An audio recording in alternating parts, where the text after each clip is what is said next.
2 years ago, during Ramadan, Saagar, Shaikh and Shaan Baig were in a car hanging with friends when they went down the rabbit hole of revisiting all of their favorite 90s Bollywood songs.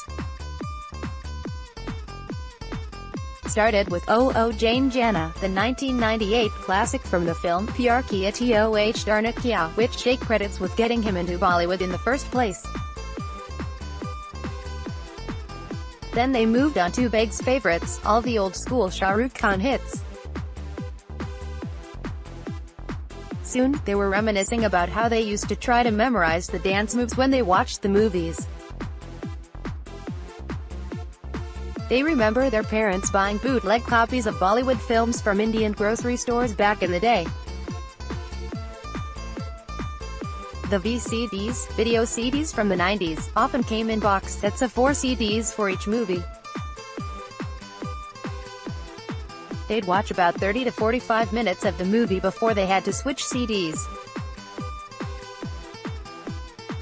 A lot of them would be like some uncle sitting in the theater recording the screen, says Baig. They were terrible quality, and they either wouldn't have subtitles or they'd only have subtitles on every 5th sentence, so I'd have to get my parents to translate the movies as we watched. That day 2 years ago, while remembering their childhoods, they decided to start a podcast where they revisit classic Bollywood movies. They eventually called it Bollywood Boys. We just thought, if we feel so much listening to these songs, there must be a large population that also feel what we feel, says Shaikh. Except now, they're watching the films on streaming sites like YouTube, Netflix, and Amazon Prime Video. And the films have standardized English subtitles for anyone who doesn't understand Hindi or Urdu. Shaikh grew up in Houston and San Antonio, Texas, and Baig grew up in Bloomfield Hills, Michigan. While they loved Bollywood music as young children, both rejected the movies during adolescence. I remember thinking they were really corny and lame, says Baig. Secretly, I'd have my favorites, but I'd never be outspoken about it. But then as years went by and I didn't really associate them with my parents forcing me to watch them, and I became less embarrassed of my culture, I discovered them on my own and started really liking them a lot. I grew up in Houston, where there were a lot of brown people, so it was everywhere as a kid, remembers Shaikh.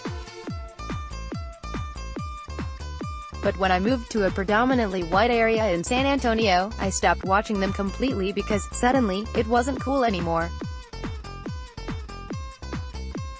So from age 14 to 23, I didn't watch a single Bollywood movie. It wasn't until I moved to LA, and I felt like I was losing that cultural part of myself, that I started watching them again, catching up on what I missed out on. Now in their early 30s, Shaikh and Baig are actors active in the Los Angeles comedy scene. They will both be in South Asian AF, an offshoot of the popular Asian American sketch show, Asian AF, which debuts in Los Angeles on May 31st. Shaikh recently starred in the web series Unfair.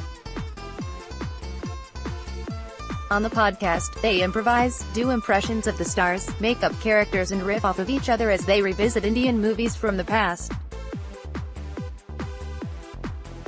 Now they cover more recent movies too, instant classics, as they call them. We poke fun at it, says Shaikh, before quickly correcting himself. Not poke fun at it, but poke fun with it.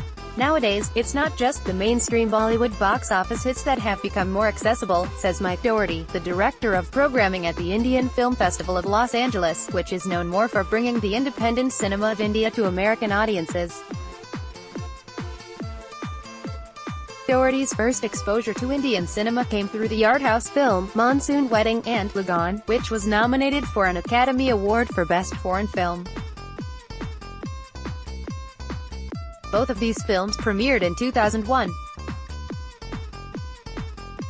As recently as a decade ago, most Americans would have to go to a film festival or a theater specializing in Indian films to see Indian cinema, he says. Access to international content has changed rapidly. 2 years ago, Netflix expanded from streaming in 60 countries to 130. For digital media companies, India, and its half-a billion internet users, has always been a main target.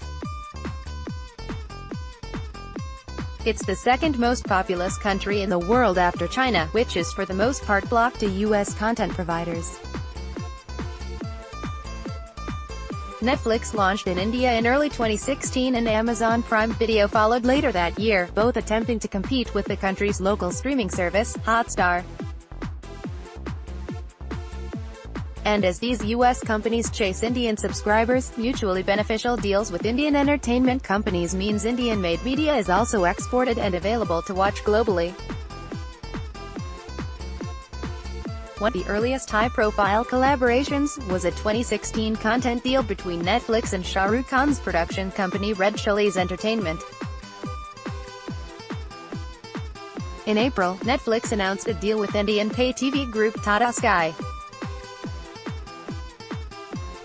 Amazon Prime Video, in turn, picked up rights for films of another Bollywood superstar, Salman Khan, as well titles from Karan Johar's Darna Productions and Mukesh Bhatt's Vishesh Films.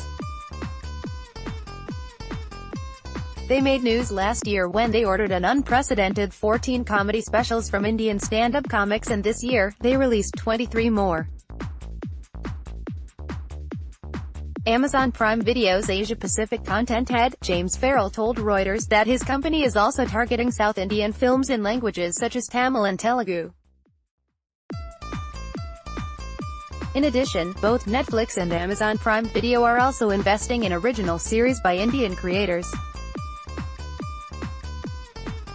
Also, is Shah Rukh Khan the gateway drug to Bollywood addiction? Most of the producers that come to our festival know that a small regional film from India is not going to get a US theatrical release, no matter how good it may be, says Doherty.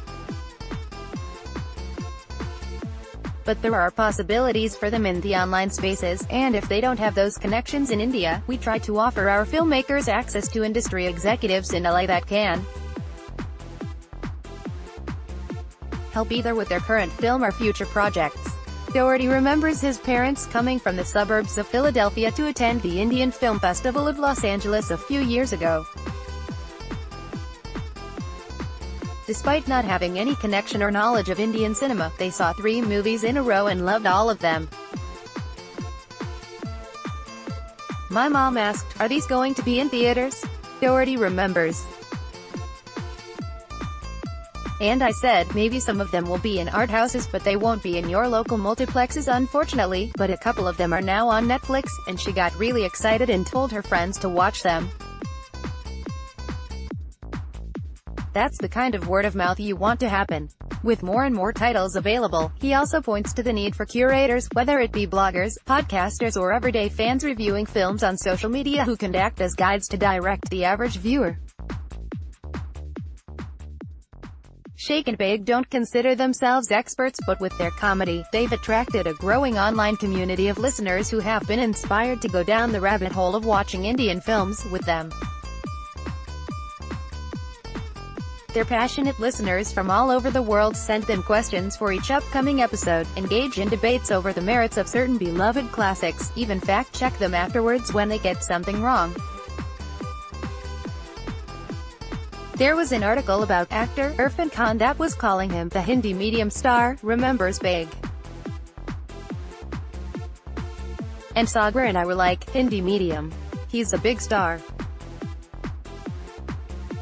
Why are they calling him Hindi medium? He's Hindi large, and then all these fans started tweeting at us.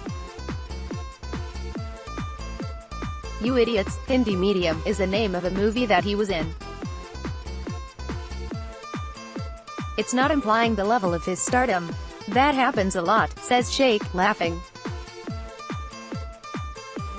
My brother texts me after each episode with a list of corrections. June 5th marks the 1-year anniversary of their Bollywood Boys podcast, and what they most appreciate is the way it's helped them fully embrace their culture, as well as how easy it's been to connect with others who are also trying to learn more about the ever-evolving Indian film industry.